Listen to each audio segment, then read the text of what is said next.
Hi guys! Magandang gabi. Welcome back po dito sa Gandara SRU channel. Andito na naman nga po ako nagbabalik ang nag-iisa ninyong nagmamagandang collegiate recads upang maghatid ng latest update and fresh happenings patungkol sa TVJ.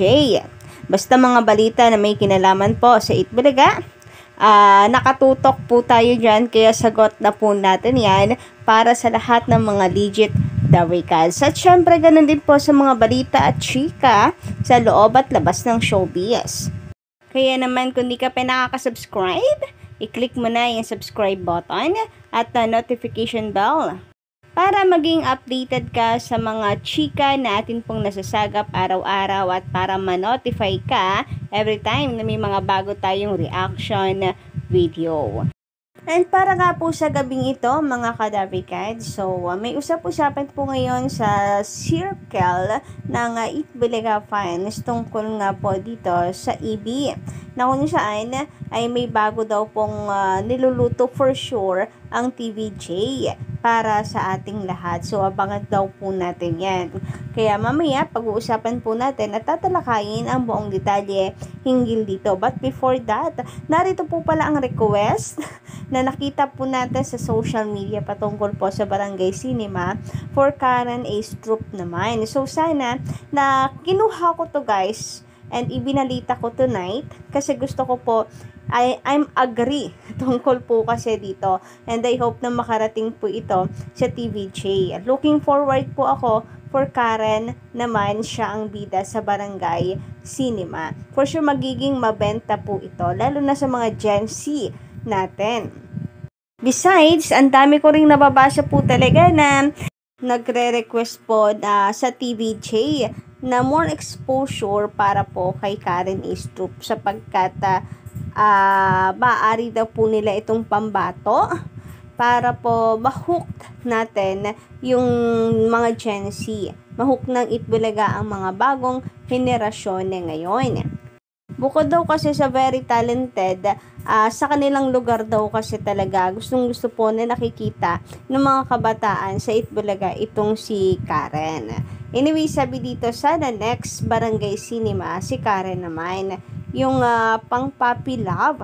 Kiligin naman kami. Pakiligin naman kami. Well, mukhang maganda rin ito, no, mga ka-Davicads. Well, suggestion lang naman po ito. Kaya nais ko rin na hingin po yung opinion ninyo kung agree po kayo dito. Kasi wala naman pong masamahan, diba, dito. And meron din po ako nababasa ngayon sa X, guys, na sabi, wala naman daw bang comedy dito sa Barangay Cinema. Puro na daw drama lately. Medyo maumay daw sa drama. Sana ay may kasamang comedy naman. Meaning, yung iba po nating ka-Davicads naghahanap din po ng ibang taste dito sa Barangay Cinema. Siguro lahat gusto po nila na mapanood. May comedy, may drama, may puppy love, etc. So, nasa Itbulaga pa rin naman po yan at sa TVJ. So, tumulong lang rin po tayo para iparating po ang tinig na ito, ang request nito sa TVJ para makatulong din po sa kanila makakuha ng mga bagong ideas. Samantala, pag-usapan naman natin mga ka-Davicads, itong bagong post na naman ni Procnoy sa kanyang social media accounts na kung saan for me, ang nais niyang iparating is napakalaking pagkakamali ng TVJ na sila ay lumayas sa Tape Inc. Sabi dito, sa tingin nyo, kung hindi sila umalis sa poder ng Tape Inc., ano mangyayari sa kanila?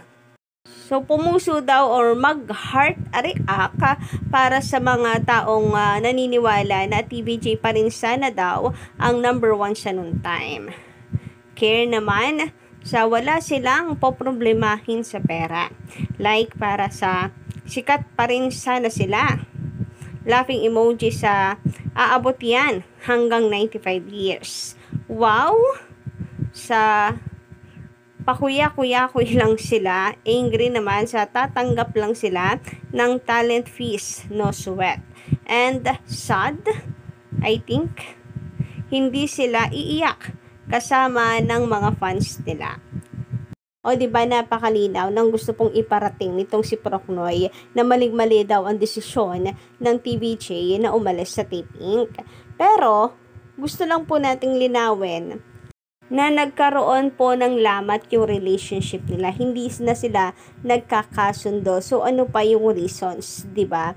And maayos naman ang kalagayan ngayon ng Itbulaga. Ngayon, ibabalik naman namin sa inyo. Kung hindi lang sana sinayang ng Tape Inc. ang TVJ, edi sana hindi po sila napasara ng biglaan.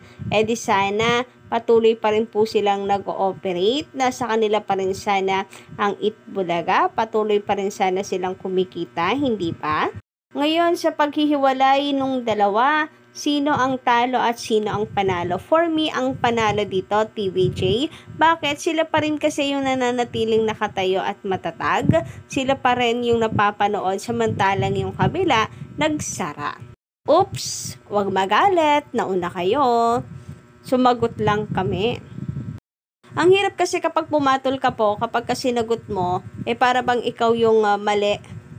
Ikaw yung may kasalanan. Ikaw yung pagmumukhaing masama. Tapos sila yung biktima. Galing, no? Anyway, pag-usapan naman nga po natin ng post ngayon ng TV5 na kung saan sabi nga po nila dito, sunod-sunod ba naman ang mga pasabog na event sa Itbulaga na dapat daw po nating abangan. Kaya dapat laging tumutok para walang ma-miss out. So, kanina nga po kasi isa-isa ni Maine Mendoza yung mga dapat po nating abangang pasabog ng Itbulaga. Nariyan po ang pagpapalabas ng kay Mayor Jose Manalo Barangay Cinema, lihim ni Mayor Manalo. And then, syempre, ang grand finals ng Rewind the Comeback Stage na isa po sa inaabangan, pinag-uusapan na ng mga legendary cats sapagkat ngayon pa lang may mga pambato na po sila sa mga mananalo dito sa Rewind. And parang halos lahat po ata ng post sa social media, Facebook, sa X, at Twitter, and sa comment sections guys ng mga post ng TVJ, ang nakikita ko is ang pambato nila Street Boys, and palagay nila ang magpapanama Street Boys versus Abstract, Street Boys versus X-People, and Street Boys versus Kids at Work naman daw ang magpapanama dito sa Grand Finals. Pero kayo ba, sino po ang palagay ninyo ang mananalo dito? And of course, sino ang maglalaban sa Grand Finals ng Rewind the Comeback Stage? And syempre, dahil nga sa mag-Grand Finals na, malapit na po mga kadarikans, usap-usapin ngayon ng mga netizens at lalong higit ng mga legendary cats circle ng Itbulaga Finals ang sunod pong niluluto ng TVJ kapalit ng segments po na ito. For sure daw ay may niluluto na ang TVJ at ang creative team ng Itbulaga para kapalit po ng Rewind na siyang magiging another noontime habit segment po ng mga Dapper Cats. So, sana daw po ay isa sa mga inilabas na ng TVJ before bago po mag-Itbulaga ng mga segments na dapat daw abangan. Isa po sa inaabangan nila ay yung Luck Baby Luck. So kayo ba guys, ano ang gusto po ninyong segments na ipalabas ngayon ng TVJ? Pa-comment ka lang po dyan sa ibaba. Samantala kanina naman, sinalo po nitong si Pajak Princess Miles Ocampo, si Maine Mendoza kanina dahil medyo naguluhan nga itong si Maine patungkol po dito sa lihim ni Mayor Manalo. Nasabi po kasi niya ay July 12. Sa halip na June 29. So, nagsorry nga po itong si Maine Mendoza kanina. Medyo naguluhan nga rin daw po siya. Pero syempre, nandiyan po si Mama Alan, si Miles Ocampo to back her up. Sabi nga ni Mama Alan, huwag kang mag-alala bago matapos ang show, maitatama mo rin lahat yan. And dinaan nga po nila lahat sa tawa para ma-entertain pa rin po ang mga viewers. Kasi yung pagkakamali naman, hindi po yan maiiwasan. And then, ito namang si Miles Ocampo, sabi niya dito kay Ate Mania, hindi ate, kapag ganyan naman talaga kabibigat ang mga mangyayari sa Itbulaga, nakakalito naman talaga. O di ba? Napakabilis pong mag-isip nitong si Miles Ocampo. So, ganyanan lang po talaga, saluhan lang, syempre, mga kadarwikan. So, yun lang po ang update natin sa gabing ito. Don't forget to click the subscribe button and notification bell for more updates.